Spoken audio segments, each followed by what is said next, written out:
Hey guys, Erin here with LaCkore Couture, and today we're going to be talking about how to pair your gorgeous vintage engagement ring with your wedding bands. But before we get started, make sure you smash that like button, subscribe to my channel, and let's get right into it. So I know you've been waiting for this day for a long time, and now that you're finally engaged with that stunning vintage ring, now what do you do? If you're in a position where you have this amazing heirloom ring that just really is not going with any of the wedding bands that you see at the jeweler, keep watching for more tips. So there are a few things you could do when you're in this situation. The first thing is to get a custom band made. You can give your input, the jeweler will give their input based on the style of your ring, the era, what it looks like, your vibe, your personality, what you're going for, and you'll be able to customize and create a stunning band that goes perfect. Obviously, that's not in everybody's budget, but if your budget is limitless, then I would definitely create your own band. So some people really want their wedding band and their engagement band to be like super snug right next to each other. It's kind of like how I wear mine. See how they're like totally flush and they go together?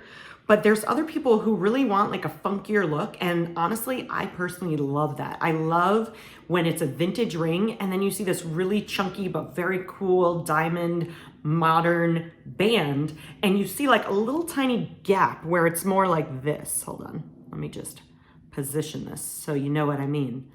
It's kind of like a cool little like style to see a gap in your ring, and I see this becoming more and more popular. I don't know, I just think it's unique, it's fun, and it doesn't limit you to what type of band you want. Because if you can handle the gap, then you could pretty much pick out any band that you want. You don't have to stress about it matching perfectly and sitting flush. See how mine goes underneath that diamond so it sits flush?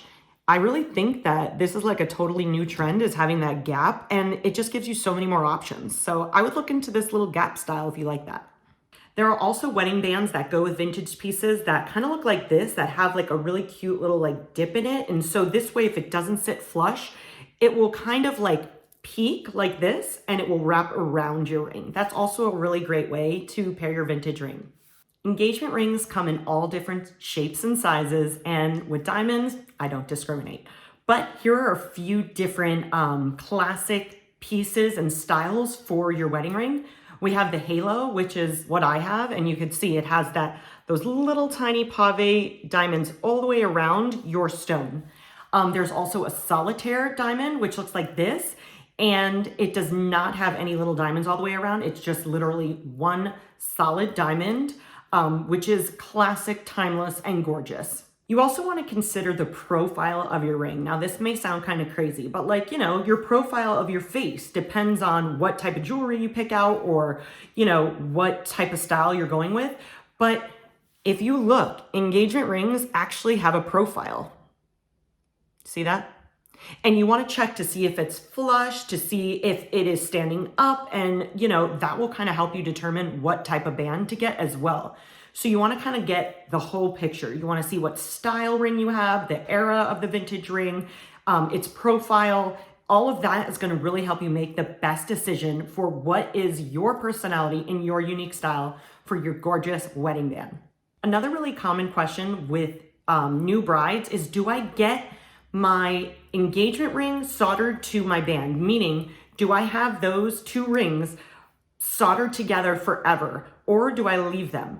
And I will tell you, it depends what you feel. So for example, a lot of the times I look down and my wedding band is turned backwards like that, and I don't see the diamonds at all, and it seriously makes me insane. So on days when I see that, and I'm literally constantly turning my band just so it's head up, so the diamonds are facing up and I can actually see them. But if that doesn't bother you and you're constantly twisting and that's kind of like fun, then don't solder it. But if you're someone like me that kind of gets like aggravated by it, it may be something that you want to look into. So this way the top of your ring is always facing up. Some of my final thoughts on vintage engagement rings are, honestly, these are some of the most sentimental pieces that you could probably ever get. So finding a wedding band, it may be difficult, but I think it's worth the struggle and worth the annoyance and all of that, because you're getting a family heirloom. You're getting something that maybe was passed down for generations, and diamonds are something that are just so beautiful and such a sentimental thing. And so if your fiance or your partner is giving you a ring that's been passed down in their families, girl, you need to deal with it and find a band, because that vintage piece is so meaningful, and that's really number one. I hope this video helped guide you in the right direction when picking your gorgeous wedding band with your beautiful vintage ring. And if you can, drop a picture of that vintage ring below so I could see, because there's nothing like a good old piece. I mean, they don't make them like that anymore.